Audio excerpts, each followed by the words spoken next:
Welcome to Dads and Dollars podcast with your host, Stanley Funches, certified financial planner, business owner, author, speaker, and father of three. Listen as Stanley shares his valuable insights around fatherhood and finances gained from over 20 plus years of experience. You'll hear stories, lessons learned, and the ups and downs he and his guests have encountered on their journeys as fathers, professionals, and business owners. These shared lessons will help provide you a path for financial independence while celebrating the challenges of being a dad. Thank you for joining the conversation. Here's your host, Stanley Funches. Good day. Welcome to Dads and Dollars, the podcast where fatherhood and finances are woven into many life topics. My name is Stanley Funches. I'm a certified financial planner by profession and a father of three in this thing called life. We are glad you can join us for season 1, episode 22. And in this episode, we're going to dive in and talk about raising kids. So let's do it.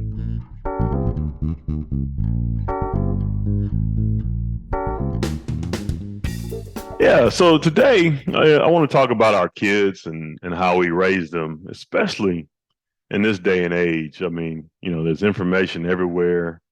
The kids are exposed to so much so early. And, I talk to my friends all the time and we constantly have these conversations like we're glad we grew up in the era that we grew up in. I mean, the 80s and the 90s. Yeah, we had our issues and there were things going on that weren't great. But I didn't get exposed or hear some of the adult things until I was much older. So I'm just glad I didn't hear them, that I was able to have a youth and my youth time of quote unquote, whatever that innocence period would be, and then experience things as I got older. I'm glad I was able to have a youth period of time. And so just kind of really, this era is a tough era for them. I mean, when I think about my kids too, I think, social media, we know this, that even for the kids who are not on social media, but whether just the presence of it alone, it exposes so much of our children's lives.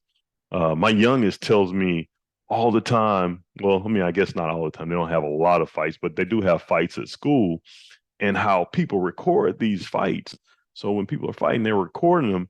And then the person who actually was the loser in the fight or who didn't get the advantage in the fight. Not only do they, suffer the embarrassment of losing the fight, but they also now have these recordings and the kids make memes of these fights and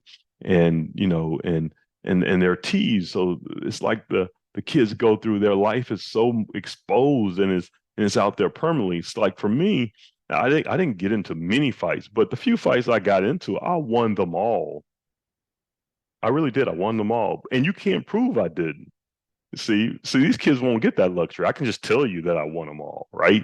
And there's no recording, but in life, they're going to be able, 10 to 15 years from now, pull up this fight that little Johnny got involved in and prove that, hey, little Johnny, you didn't win. And here's all the memes and so I just can't imagine having that type of exposure of my youth and my childhood. And even as you become a young adult, and kids are in the era and when they're young adults, they still can't make their youthful mistakes publicly as well.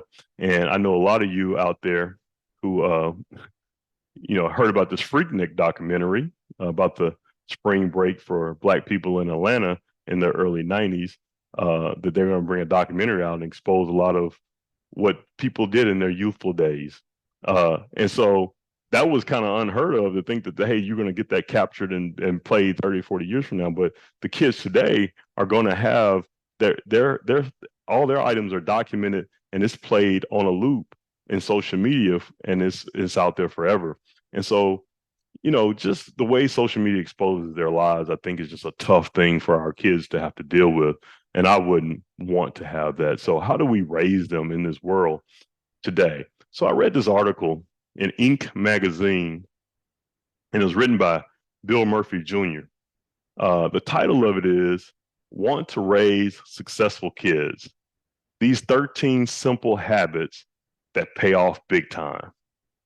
Yeah, you should read the article. We're going to put a link in our show notes with the article. And I'm not going to go over all 13 points that Mr. Murphy mentions in his article. You should go ahead and read it because it's quite interesting. But there are a few that I want to talk about today. The article kind of spoke to me. If you listen to the podcast for a while, you know I have 3 kids. I have Ashley, she's 23, TJ, he's 20, soon to be 21, and Christopher, who's 18. And, we just hit some milestones in the Funches household here recently. My oldest, Ashley, has a main professional role in her first professional play in Chicago. The opening night was this past weekend, April 16th. The title of the play is God Is. That's the title of the play. So if you're ever in the Chicago area, plays, I think it runs through May 28th. Go check it out. Ashley Renee Funches, Is God Is the name of the play. So that's a big thing for us and big thing for her. My middle child, TJ, my middle son, TJ, he's down in Auburn and he's doing well in school. His outdoor spring track season, he's a high jumper. And in this year, he's jumped his highest level. He cleared the 7 feet mark, which was a big milestone for him. And so just congratulations to him on that, his hard work. And my youngest, he just had his 18th birthday. Again, we're just reaching milestones here. So all of them in that young adult stage now. He just had his 18th birthday and he just decided where he was going to go to college. So all of this stuff has happened very recently here in the Funches household. And, each one of the kids, they're experiencing success on some level in their own right. And I know that they have a long journey ahead of them. But we got them to adulthood and we're just prayerful that they continue to move in the right direction. But the first thing that caught my eye in this article was the term successful kids. And I was wondering, like, how are we as parents defining what a successful kid is? Typically in America, we define success when it comes to status and money. But surely that can't be how we as parents decide what successful kids are. And so I would just bring the question to you and say, what is it for you?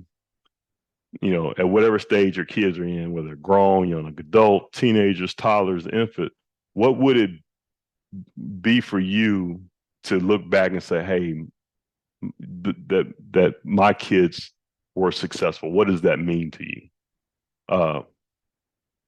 For me, I pray as my children continue to grow, and I've pretty much been consistent with this in my thought. I pray that they live a life pleasing to God as best they can, knowing that they're humans, they're going to make mistakes, but I pray that they live a life pleasing to God.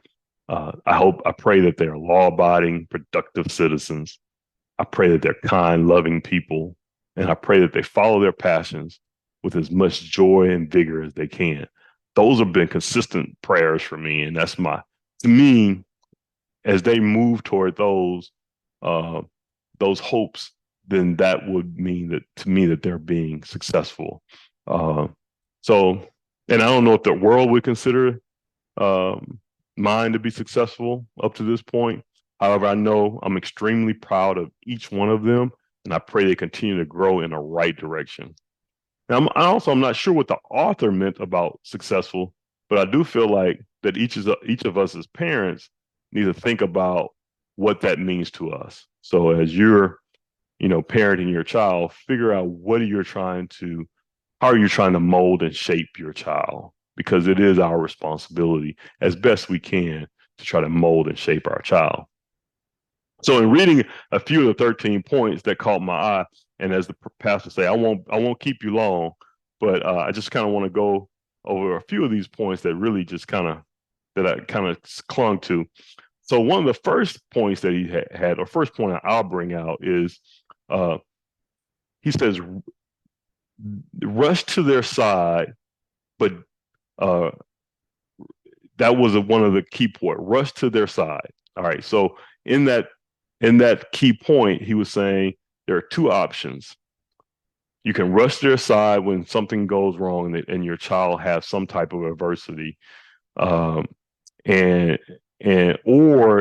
you can maintain a distance, the option 2 would be maintain a distance, let them figure it out. And I can see the value in both of those, right? Rushing to the side shows you care, show you concern. You want to make sure that they don't do anything to harm themselves, and keeping your distance because you help your child do some problem solving. So the author basically says from his research and his discussions that rushing to their side when they're a child is the most important or the option that you should choose. So when something goes wrong, you should rush to your child's side. And the reasoning is, and I think there's some valid points to this. The reason that the author said that rushing to their side is important is because they have their whole life to figure out how to deal with strife and things and adversity. What they need to know most is that you're going to be there for them. And part of that, that loving family members are going to be there for them. And a part of that, I do agree with. They got to know that they have some level of support so they can take chances and risk. But, I would love to, for you guys to explore that and see, okay, what do you think about that? And but I also think, too, that's why it's important for kids to have two parents as best they can. I know, life is not always gives us that because most of my kids' childhood, their mom and I were together, and we were slightly different in these areas. I mean, I probably rushed to the side in some cases faster than she did, and she taught the kids how to be self-reliant a lot more. So she let them figure out things. There were some things that we did let them figure out on their own, but I think that what we try to do is give a healthy balance. And I don't know if it was the right mix or not, but I think that that's where the parental dynamic also comes into play too. So the counterpoint so another point that he made was, so rush to their side was one point. The other point was, but don't hover. All right, so rush to their side, but don't hover. Don't be a helicopter parent. The author saying, hey, don't be. So it's kind of like they're working against each other. He says, hey, yeah, rush to their side when they have issues, but don't hover.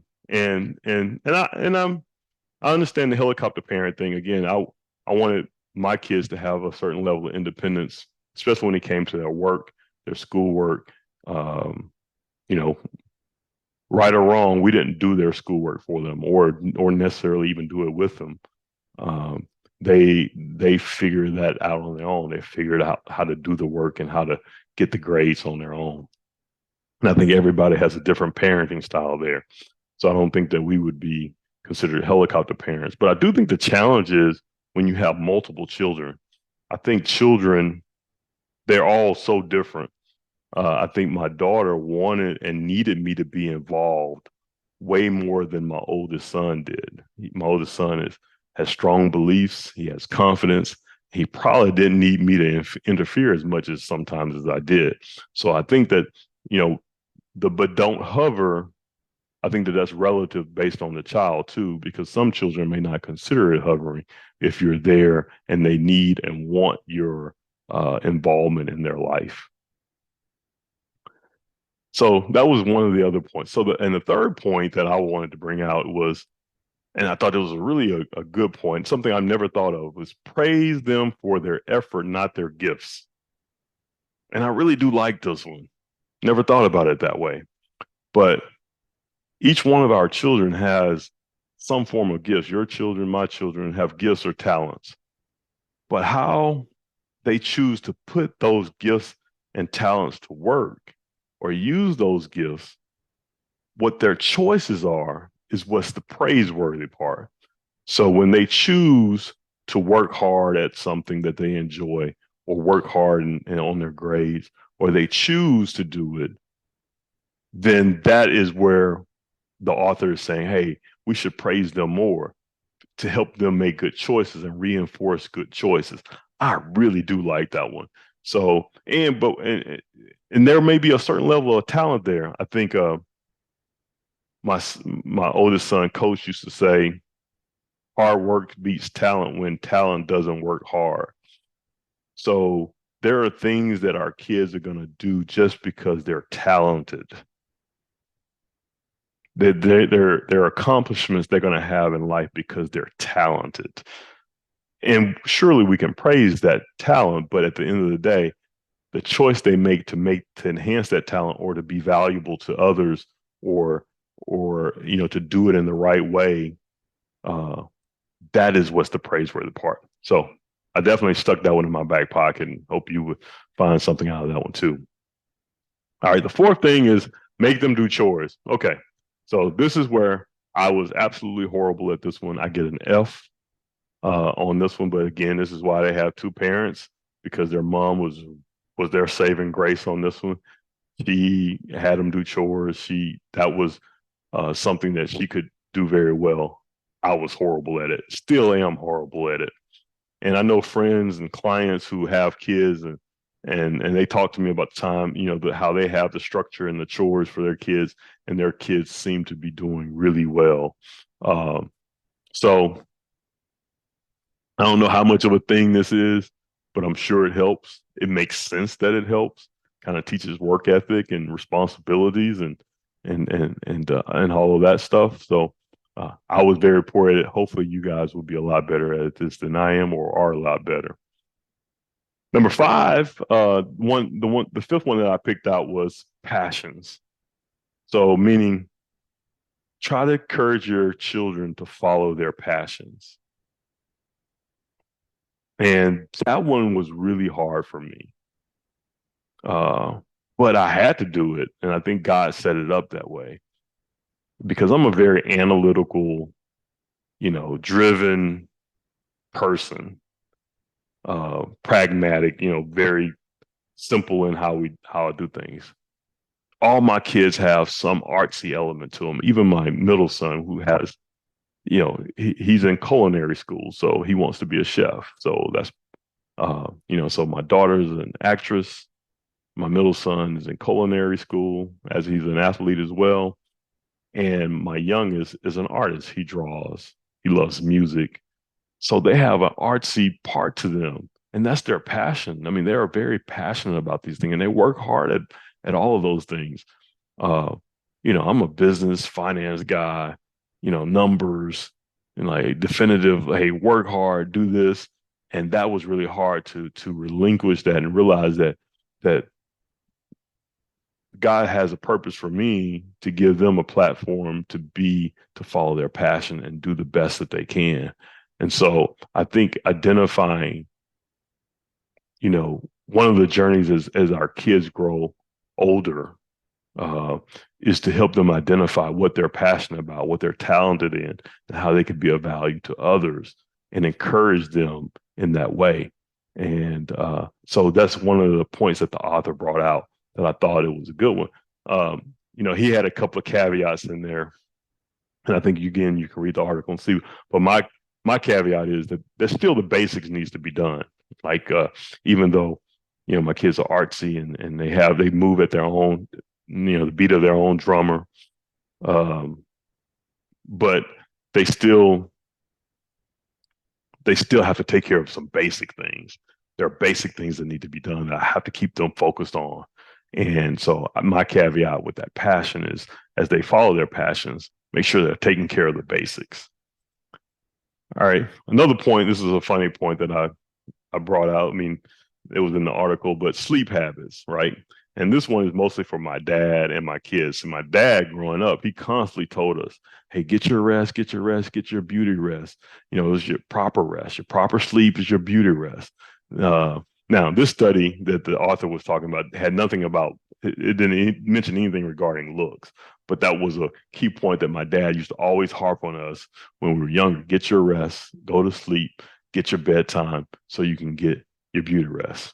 So I'm sure he would like the fact that sleeping habits was a great point for, raising successful kids. But the author goes more into talking about the fact that bedtime, having 9 to 10 hours of sleep for a child, helps them with, the gray matter, saving gray matter within their brain, right? So my kids can can now listen to this and see how great their dad was for requiring them to have a bedtime, because now I helped them, have a larger amount of gray matter than people who didn't get the sleep. And so the study was a University of Maryland study, and they studied 10-year-olds, and those who got less than 9 hours of sleep had less gray matter, and they had a smaller volume in certain areas of the brain responsible for attention, memory, inhibition control. So the level of sleep that your child gets, whether it's for beauty rest or for brain power, I think the author was saying that that's one of the key areas to raising a successful kid. And I thought it was a good point because, again, it's something my dad harped on for a whole different reason, but it was something he harped on for me and also put that in place for my kids as well. And the last one I'll bring out is expectations. And I feel like with this one, I was really intentional about this one. And when I read it, it kind of jumped out on the page of me, about expectations. And so I was thinking, okay, what were those expectations that I had for my kids? It's because, I heard someone or read something, a parenting book, probably early on when my kids were younger, and said that, if you set a certain level of expectations, more than likely your kids are going to meet it. If you set it and you're consistent with it, then your kids are going to meet that expectation. So, and that goes for most people too, right? We set an expectation. Most people will try to work to meet those expectations. And so my expectation for my kids was respect for your parents, your grandparents, adults and authority. You got to have respect. Now, my kids have very strong minds, and so they do question things, but they, at the same time, respect is very important. And I demanded that and expected that. Achievement was an expectation too, meaning that, the grades were one thing, and you may make good grades, not do your best. And that you were, like, one of the examples was going to college. I mean, my daughter used to talk about, because she wanted to be in theater, Dad, I don't have to go to college because I'm going to, I want to go to LA, or I want to get a manager or whatever out of high school. No, the expectation in the Funches household is everybody's going to get a college degree. Your education does not stop at high school. And that was something I harped on them very early and often in their life. So even though she mentioned that, she knew what the expectation was, and everybody else knows what the expectation was. And then lastly, my expectation is that they acknowledge God in all they do. Now, that obviously, as kids grow older, they'll develop their own relationship with God and their own belief system. But that's the expectation that I put in, and prayerful that over time, each one of these expectations that they will meet, and they will try to exceed.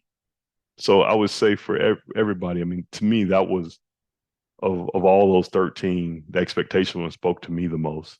It's probably something that I was the most intentional about with my kids, something I read early on. And so, and even as I think about it, the expectation kind of circles back to what I defined earlier as successful. So I guess the lesson you can get out of it is, as parents, we have to define what type of parent we want to be. And then we have to just figure out what it means for us to have a successful kid. Like, what would that look like, right? What does a successful child look like? And then we need to set meaningful expectations along the way, so that we know, okay, hey, here are some expectations, and the child knows what is expected of them. So those are some of the things. That's like kind of the summation of what I got out of this. And so, but I encourage you to go read the article for yourself, get your parenting points, discover your lessons. It was an interesting read. And I know no matter what stage of life your kids are, because I know my kids are now moving into young adulthood, I'm having to read more young adult, how to be a parent to young adults. But so we're always, as here at Dads and Dollars, trying to be a better dad trying to be a better parent. I know you're trying to be a better mom for all the moms out there who are listening. All right. So it was an interest read. Go back and encourage you to read the article. It'll be in our show notes. So thank you for joining us on Dads and Dollars today. Rate us, review us, give us 5 stars. We really would love it. And we will see you next time.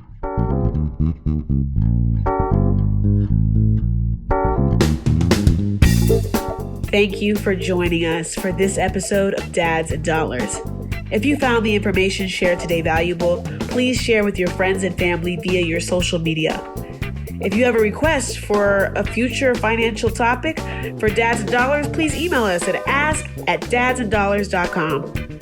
For further information on your financial journey, you may purchase The Quest for Financial Independence, 10 areas of your financial planning you should not ignore, by visiting our website, dadsanddollars.com. The opinions voiced in this podcast are for general information only and are not intended to provide specific advice or recommendations for any individual. To determine which strategies or investments may be suitable for you, consult the appropriate qualified professional prior to making a decision. Individual tax and legal matters should be discussed with your tax or legal professional. Economic forecasts set forth may not develop as predicted, and there can be no guarantee that strategies promoted will be successful. All performance reference is historical and is no guarantee of future results. All indices are unmanaged and may not be invested into directly. Traditional IRA account owners have considerations to make before performing a Roth IRA conversion. These primarily include income tax consequences on the converted amount in the year of conversion, withdrawal limitations from a Roth IRA, and income limitations for future contributions to a Roth IRA. In addition, if you are required to make a required minimum distribution, RMD, in the year you convert, you must do so before converting to a Roth IRA. Asset allocation does not ensure a profit or protect against a loss. There is no assurance that the techniques and strategies discussed are suitable for all investors or will yield positive outcomes. The purchase of certain securities may be required to affect some of these strategies. Investing involves risk, including possible loss of principal. Guests and their companies are not affiliated with or endorsed by LPL Financial or Intellis Advisory Group. Securities offered through LPL Financial, member FINRA, SIPC. Advisory services offered through Intellis Advisory Group, a registered investment advisor. Intellis Advisory Group and Intellis Wealth Management are separate entities from LPL Financial.